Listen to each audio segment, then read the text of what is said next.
स्वदेश तथा विदेशमा रहे बसेका प्यारा नेपाली दाजुभाइ तथा दिदीबहिनीहरू, नेपाल राष्ट्रका निर्माता, नेपाली समाजका समन्वयकर्ता एवं एकताको धरोहर श्री 5 बडा महाराजा धीराज पृथ्वी नारायण शाह आम नेपालीका निम्ति श्रद्धा तथा सदा स्मृतिका व्यक्तित्व भइबक्सिन्छ। मौसुफको 304औं जन्म जयन्ती तथा राष्ट्रिय एकता दिवसका उपलक्ष्यमा हामी उहाँलाई नमन गर्दै श्रद्धा सुमन अर्पण गर्दछौँ।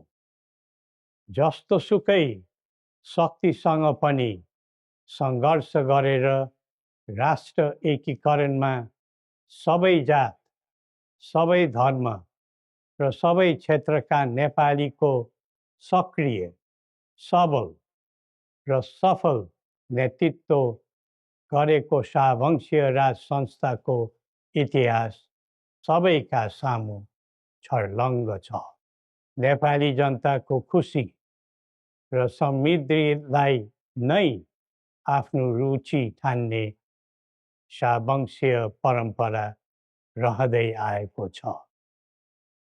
बडा महाराज धीराजको मार्ग निर्देशनको परिधिमा रही हामीले नेपाली जनको एकता र वृद्धिमा जोड दिँदै आएका थियौँ र छौँ।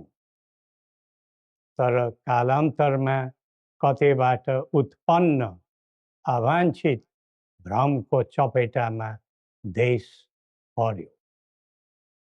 झन्डै 2 दशक अघि शान्ति ल्याउँछौँ र आर्थिक प्रगतितर्फ देशलाई लैजान्छौँ र स्थायित्व दिन्छौँ भनेर सत्तामा पुगेका दलहरूको चाहना अनुसार हामीले श्री 5 र राजदण्ड जनताको नासो जनताकै सुरक्षित संरक्षणमा बुझाइ सहयोगी नियतका साथ राजकाजबाट बाहिरै रहेको सर्वविदितै छ।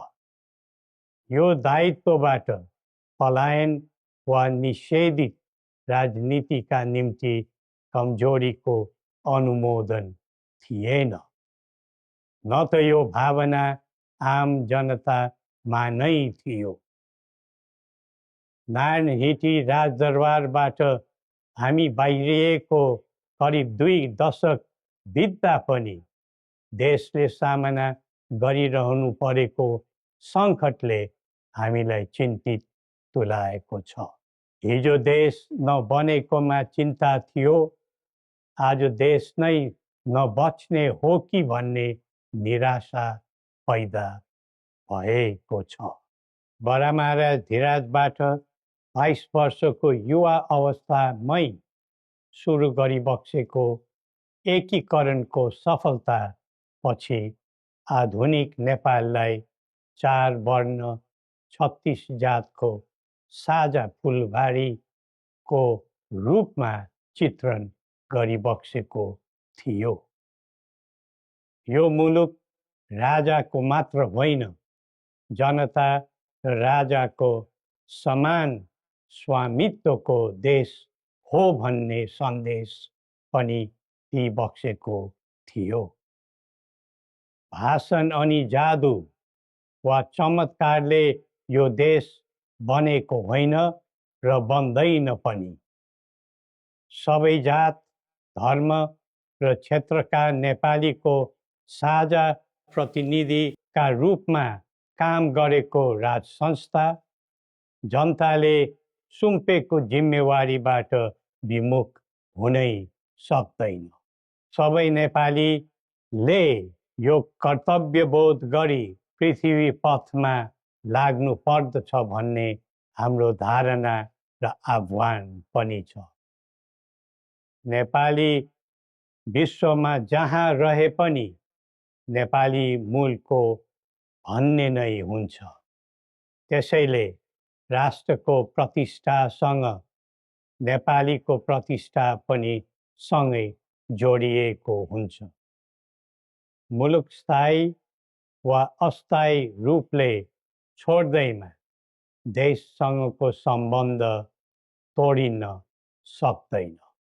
देशबाट जनशक्ति पलायन हुँदै जानुले देशको भविष्यबारे निराशाको सङ्केत दिइरहेको थियो।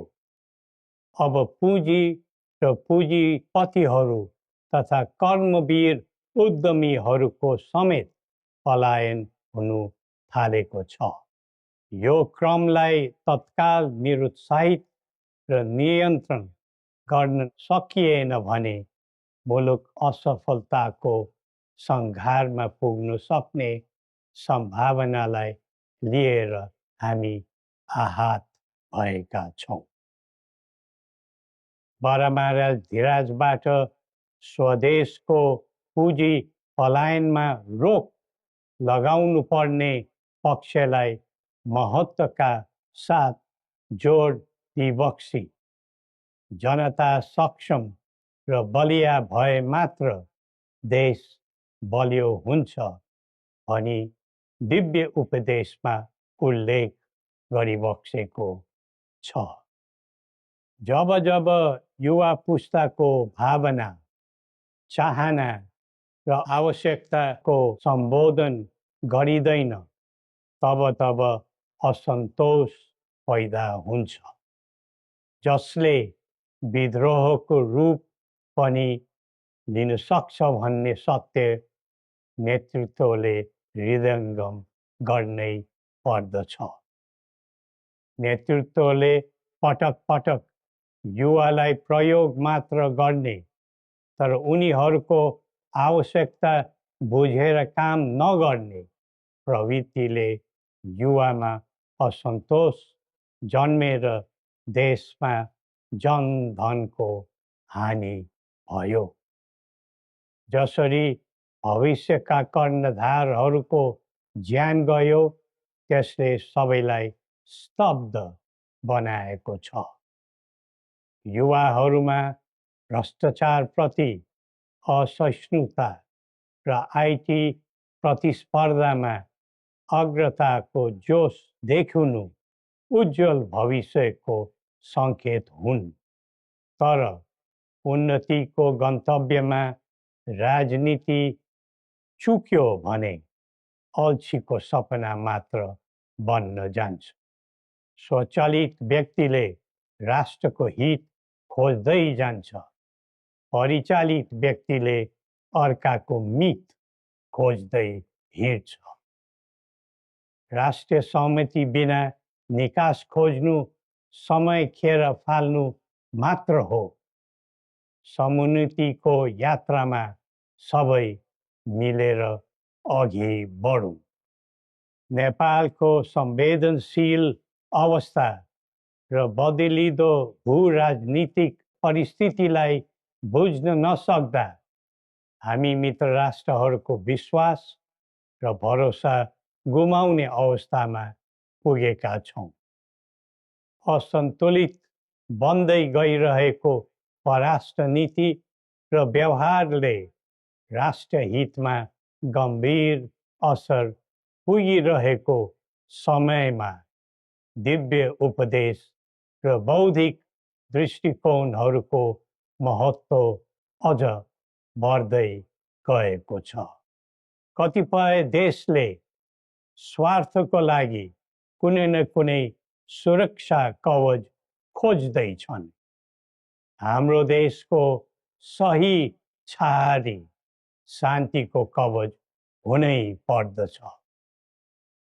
नेपाल निर्माणमा मार्गदर्शी र सेनापति बरामहाराजा धिराजको विरासत र वंशका प्रतिनिधिका रूपमा मेरो भूमिका स्पष्ट रहेको छ। पृथ्वी पथले वकालत गरेको राष्ट्रिय स्वतन्त्रता सबै तहका भ्रष्टाचारलाई दण्डनीय अपराध मान्ने र कसैप्रति घाहा नराख्ने शान्ति क्षेत्र नेपाल नै हाम्रा अभिष्ट र माग चित्र हुन्। जनताको चाहनाबाट कझै निर्धारित हुनुपर्ने परिकल्पना पृथ्वी पथका मौलिक आकांक्षा हुन्।